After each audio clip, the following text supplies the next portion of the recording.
Yeah, so I was in Gaza in March, and I was there just before the Rafah invasion happened. What I experienced was a Rafah that was full of 1.5 million people, many of which had fled to the southern part of the Gaza Strip, and I experienced hospitals that were overflowing with patients. I experienced medics who were having to make the heart-wrenching decision between giving beds to wounded, war wounded, and children who were needing support for malnutrition. It was at that time unbelievable that Gaza could be subjected to a further invasion and for Rafah itself to come under attack. Well, a lot of the places that I visited in Rafah are no longer there, are no longer operational as hospitals, either because they have been destroyed or because of, for security reasons, all of the population have had to fled to, for example, the middle area and places like Deir al-Balah. So what we have seen throughout this year is a continual deterioration of the health and humanitarian situation in general. We've seen hospital after hospital attacked. We've seen the whole of society pretty much destroyed because of the fighting that has been going on over the last year. Well, it's almost impossible to describe the level of humanitarian needs in Gaza today.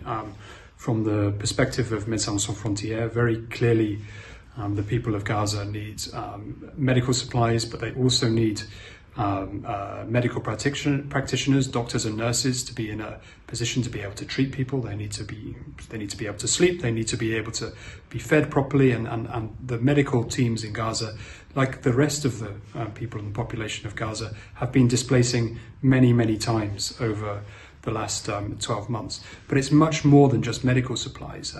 There's a huge need to flood Gaza with food. We need to ensure that the water is of a good quality and accessible. We need to ensure that there's fuel to provide the needs of the infrastructure of Gaza.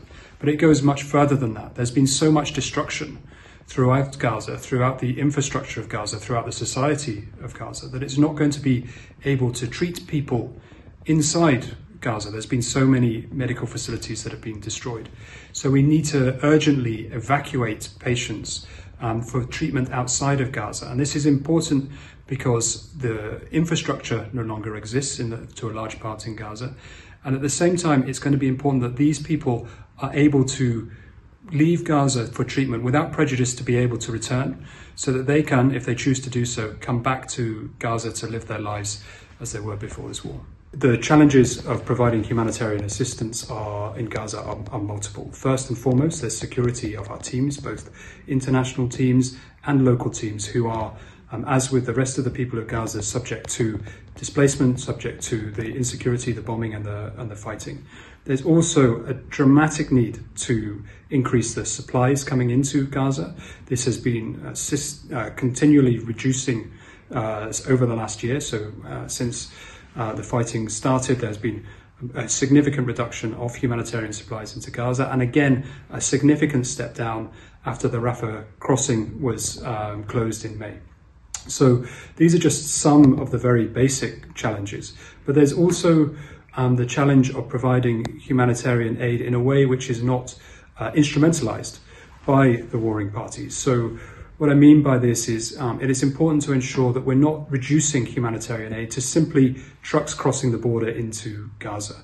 Providing humanitarian aid means moving things around Gaza. It means being able to get to people and treat them. And for a large part of Gaza, a huge amount of Gaza is actually inaccessible to us still. And so we can't treat people in those areas, and those people who are stranded in those areas can't reach medical assistance. What we're calling for boils down to two key points. Firstly, the killing must stop. There must be an immediate and sustained and unconditional ceasefire.